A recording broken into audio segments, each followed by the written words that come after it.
Olá, seja bem-vindo, seja bem-vinda. Não ligue para bagunça. Você está vendo aqui um cenário um pouco diferente. É que nós estamos aqui no meio de uma mudança do escritório. Então, o meu escritório vai para um outro prédio, para outras salas. E aqui nós vamos continuar com a gravação das nossas aulas, com a escola da nova advocacia e com outros projetos que nós temos. Então, estamos aqui agora nesse momento numa mudança, mas eu não queria deixar de gravar vídeo aqui para vocês, trazer um pouquinho da realidade na advocacia. E a pergunta de hoje é uma pergunta que me fizeram lá no meu Instagram. Se você não me segue no Instagram, você está realmente comendo bola. Então me siga lá no Instagram, é o @paivaprof aqui para vocês. E a pergunta era, Paiva, o cliente criminal ele traz uma carga psicológica muito grande, ele te enche o saco. Como é que é essa relação com o cliente criminal? E muita gente tem uma percepção de que o cliente criminal ele é o mais difícil. E eu te digo que já vivenciando a advocacia por muitos longos anos, que não é verdade. O cliente criminal, ele não é o cliente que mais dá problema na advocacia. Desde que, é claro, você tome alguns cuidados. Porque é fato também que esse cliente criminal, se ele não for bem selecionado por você, ou dependendo da forma como você vende o serviço para ele pode te trazer muito problema. Mas é muito problema a ponto de tirar sua vida. E aí tem alguns conselhos que eu posso dar para você que quer ingressar nessa área da advocacia criminal. E eu digo isso com conhecimento de causa, porque aqui no meu escritório, a área maior, a área com mais clientes, é a área do direito de família. E o cliente de família pode ser muito pior do que o cliente criminal. E quando eu falo de cliente muito pior, não é falando mal do cliente, muito pelo contrário, eu sou grato a todos os nossos clientes. Mas é um cliente que traz, esse sim, uma bagagem emocional muito grande. E normalmente é uma relação que se estende no tempo. Então, aqui no escritório, por exemplo, no direito de família, a gente costuma dizer que não tem rito. Sabe? Petição inicial, contestação, réplica, saneamento, audiência. Não tem nada disso. Na área da família, você tem que saber que você vai fazer e protocolar uma quantidade absurda de petições. Porque é uma relação que é desgastante, é uma relação que tem problemas simplesmente pelo fato de existir, né? Então, as pessoas estão se divorciando, tem problemas com os filhos, tem uma série de questões que trazem problemas. E esses problemas desembocam onde? Em nós, nos advogados. E muitas das vezes a gente tem que levar esse problema ao conhecimento do judiciário, para que o judiciário possa resolver. Basta você entender que o cliente de família, se ele não tivesse um problema em família, ele provavelmente não te procuraria. Ele não estaria te divorciando, não teria problema com os filhos. Então, são todas essas questões que influenciam. Então, o cliente de família, ele normalmente, então existem exceções, evidentemente, ele normalmente traz uma carga emocional muito maior do que a do cliente criminal. O cliente criminal, nós vamos encontrar basicamente três tipos. O primeiro tipo é o santo. Então ele nunca cometeu nada de errado, ele é um santo, ele é inocente e provavelmente ele nem precisaria de você. Então esse cara ele vive no mundo da lua. Normalmente, às vezes ele até é inocente, mas ele sabe quais são as consequências. Ele deveria saber quais são as consequências do porquê ele estar sendo processado, investigado e tudo mais. O segundo tipo de cliente criminal é o cliente criminal que ele sabe.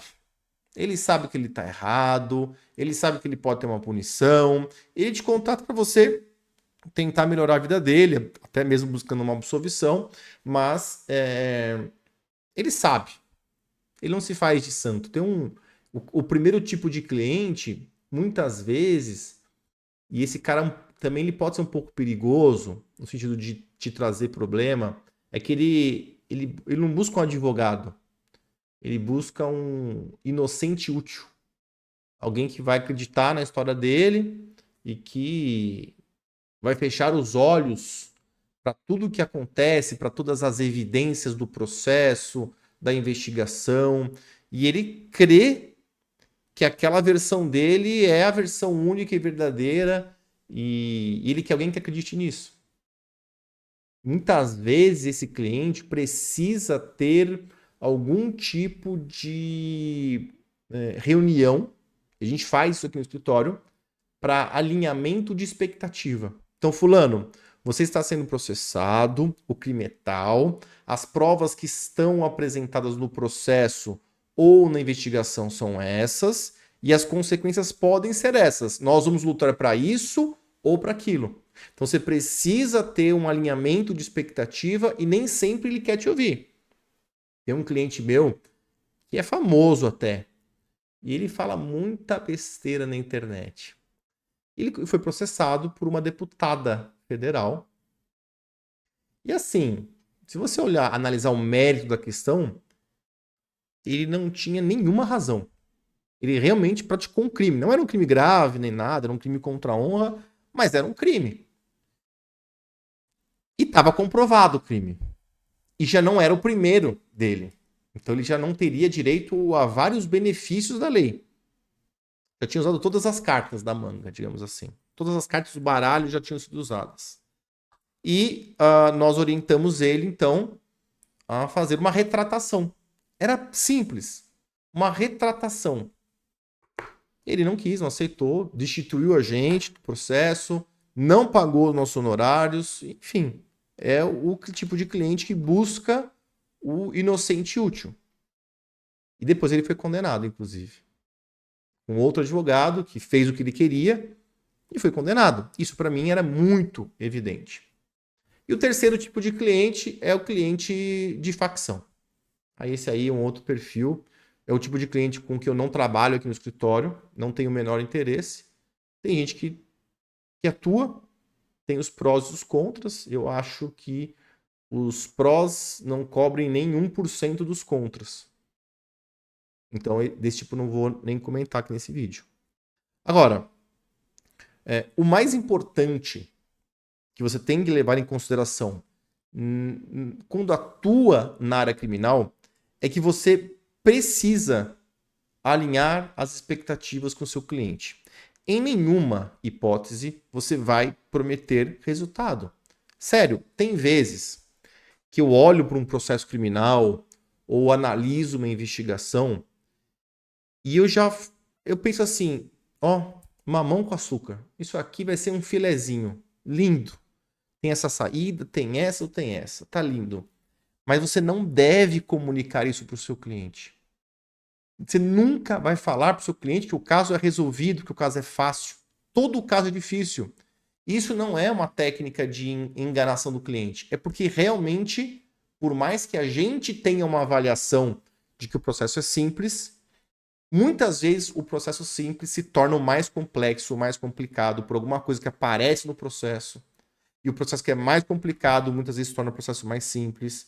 Então não dá para você dizer para o cliente que o caso é fácil. Você fala para o seu cliente que o caso é fácil, das duas uma, ele vai ser absolvido e vai falar, era fácil. Você só estava lá porque você estava lá.